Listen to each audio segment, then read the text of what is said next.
Taktik militer sebelum Perang Dunia Pertama gagal menyamai kemajuan teknologi. Kemajuan ini memungkinkan terciptanya sistem pertahanan canggih yang tidak mampu disamai taktik militer lama sepanjang perang. Kawat berduri merupakan penghalang efektif terhadap pergerakan infanteri massal. Artileri jauh lebih mematikan daripada tahun 1870-an, ditambah senjata mesin menjadikan pergerakan di daratan terbuka sangat sulit dilakukan. Jerman memperkenalkan gas beracun. Teknik ini kelak dipakai oleh kedua belah pihak. Meski tidak pernah terbukti menentukan dalam memenangkan suatu pertempuran, dampaknya sangat sadis, menyebabkan kematian yang lama dan menyakitkan. Dan gas beracun menjadi salah satu hal terburuk yang paling ditakuti dan diingat dalam perang ini. Komandan di kedua sisi gagal mengembangkan taktik mematahkan posisi parit dengan tanpa kerugian besar. Sementara itu, teknologi mulai menciptakan senjata-senjata ofensif baru seperti tank. Setelah pertempuran Marne pertama 5-12 September 1914, baik pasukan Entente dan Jerman mengawali serangkaian manuver dengan mengepung. Dalam peristiwa yang disebut Race to the Sea, Britania dan Prancis kelak menyadari bahwa mereka menghadapi pasukan parit Jerman dari Lorraine sampai pesisir Belgia. Britania dan Prancis berupaya melakukan serangan sementara. Jerman mempertahankan teritori yang didudukinya. Akibatnya, parit-parit Jerman lebih kokoh ketimbang milik musuhnya.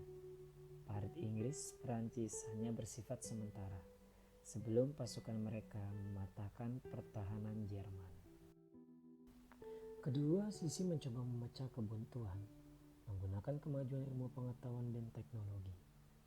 Pada tanggal 22 April 1915, pada pertempuran Ypres kedua, Jerman melanggar konvensi Den Haag, memakai gas klorin untuk pertama kalinya dalam perang di front barat. Tentara Aljazair mundur ketika Jerman menggunakan gas klorin, sehingga terbentuk celah sepanjang 6 km atau 4 mil terbuka di lini sekutu yang segera dimanfaatkan oleh Jerman. Tank pertama dipakai dalam pertempuran oleh Britania pada pertempuran Frescourcelette, bagian dari Somme yang lebih besar.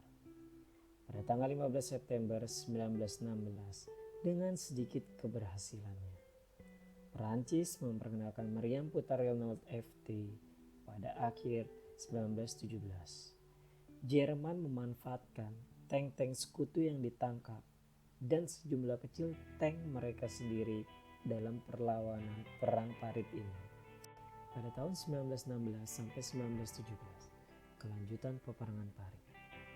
Kedua sisi tidak mampu memberi pukulan menentukan selama 2 tahun berikutnya. Sekitar 1,1 sampai 1,2 juta tentara pasukan Britania dan jajahannya berada di front barat. 1.000 batalion menempati sektor ini dari Laut Utara sampai Sungai Orne, melakukan sistem rotasi 4 tahap selama 1 bulan, kecuali sebuah serangan sedang terjadi. Front ini memiliki parit sepanjang 9.600 km. Setiap batalion menduduki sektornya selama 1 minggu sebelum kembali ke lini pendukung dan terus ke lini cadangan sebelum seminggu di luar lini, biasanya di wilayah Poprance atau Amiens. Sepanjang 1915-17, Imperium Britania dan Prancis mengalami lebih banyak korban daripada Jerman. Secara strategi, saat Jerman hanya melakukan satu serangan tunggal di Verdun, Sekutu melakukan banyak upaya untuk mematahkan lini Jerman. Pada tanggal 1 Juli 1916, Angkatan Darat Britania Raya mengalami hari paling mematikan dalam sejarahnya. Mereka menelan korban 57.470 jiwa, termasuk 19.240 yang gugur pada hari pertama pertempuran Somme. Kebanyakan korban jatuh pada 1 jam pertama serangan. Seluruh serangan Somme melibatkan 500.000 prajurit Angkatan Darat Britania. Serangan Jerman yang terus-menerus di Verdun sepanjang 1916 ditambah Somme Juli dan Agustus 1916 membawa pasukan Prancis yang lelah di ambang perpecahan. Upaya sia-sia dalam serangan frontal memakan banyak korban bagi Britania dan Prancis dan mendorong terjadinya pemberontakan besar-besaran tahun 1917. Setelah serangan Nivelle April dan Mei 1917 yang gagal. Secara taktis, doktrin komandan Jerman Erich Ludendorff berupa elastic defense cocok dipakai untuk peperangan Paris. Pertahanan ini terdiri dari posisi depan yang minim pertahanan dan posisi utama jauh di belakang jangkauan artileri yang lebih kuat. Dan dari situlah serangan balasan cepat dan kuat bisa dilancarkan. Bagaimana menurut kalian? Itulah sepenggal cerita pasukan Britania dan Prancis yang keok sama Jerman.